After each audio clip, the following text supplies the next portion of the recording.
Mi sueño siempre fue correr motos. El día de hoy estoy aquí empezando desde cero. Hola, soy Dani Alemán. Hoy día le voy a enseñar a Liman cómo ser motocrossista pro. Primero, siempre la posición.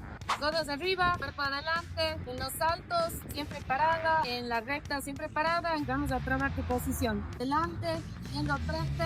Uy.